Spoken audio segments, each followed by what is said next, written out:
These are the 2024 tackle rule changes. They are for immediate implementation.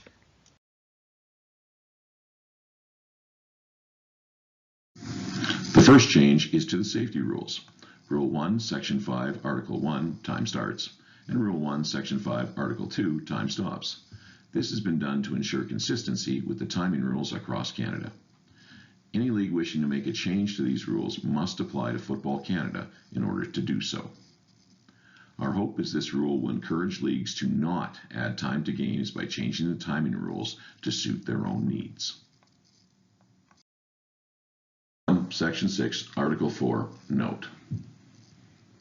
Note, if a kickball other than a kickoff is legally touched by a player of either team, such touching shall be deemed to be possession. When penalty applications are involved, with before change of possession, loose ball, ball in flight, or after change of possession. This applies to kickballs other than kickoffs. Simple touching by either team shall deem possession. There's been no change to this rule, only some wording has changed to make it easier to understand. Rule 1, Section 10, Article 8, on page 10. The reason for this change is to provide clarity. Article 8, player out of bounds. It is illegal for a player to go out of bounds and return to the field to play and participate in the play unless that player went out of bounds as a result of A, a slippery field, B, contact with an opponent, or C, a missed block or tackle. The player is allowed to return to the field and participate in the play, but must re-establish themselves in the field of play with at least 1 foot in bounds and no contact with out of bounds. Penalty is loss of 10. This just describes how a player is able to re-establish their position in bounds after having gone out of bounds due to A, B, or C.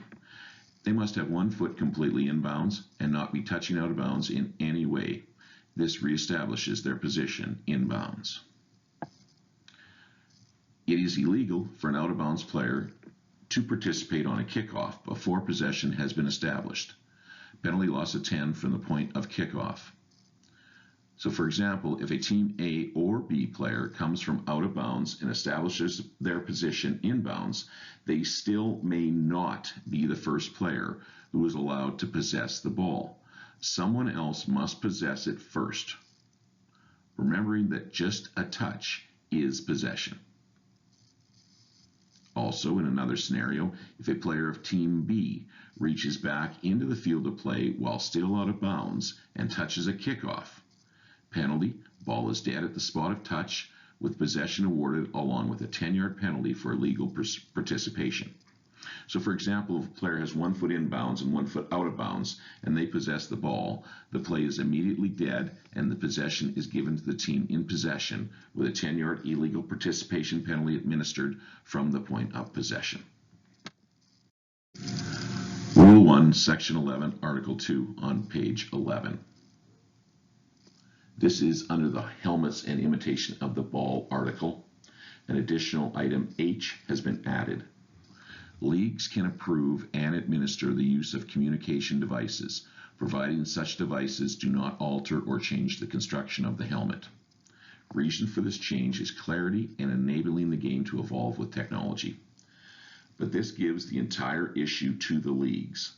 The leagues will be fully in charge of approving and administering the use of communication devices. We as officials have no part to play with these devices. To clarify, the only sub-article of this rule that are subject to penalty are A, B, C, and D, where the offending player shall be removed from the game until situation is corrected.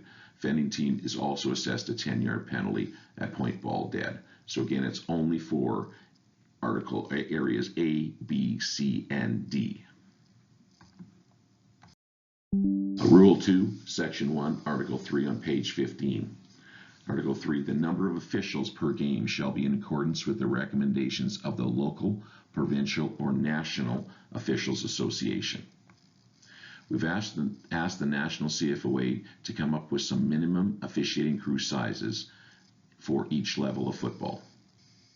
We believe this gives every FOA the backup to speak to their leagues and ensure games are being officiated by crews of an optimal size for the level of play, while at the same time giving the latitude for local FOAs to do what is in the best interest of the game in their area.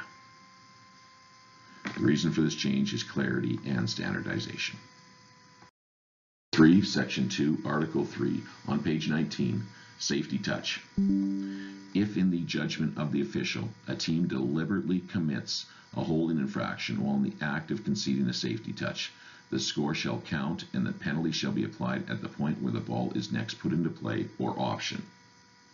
Where multiple fouls occur on a safety touch, and in the opinion of the officials, this tactic is being employed to run out the clock will be reset back to the start time of the play, in addition to awarding a score and applying a penalty. Okay, this comes from a U Sport game in which many of the Team A players were holding in order to allow one of their teammates to run time off the clock. We do not expect this to become a norm, but if this situation arises, the clock will be reset back to the start time of the play, the safety touch will be awarded, and a penalty will be applied. The reason for this change? To remove unethical practices from our game. Rule 8, Section 3, Article 1, on page 48. Article 1 is inside the 30-yard line, restricted penalties. Exceptions to the restricted penalty application. The only non-restricted penalties are pass interference, double penalties involving UR rough play, including double penalties which form part of a dual penalty, unnecessary roughness, and rough play. The change is that objectionable conduct and no mouthguard have been removed from the double penalties involving UR rough play, including double penalties which form part of a dual penalty. The reason for this change is consistency.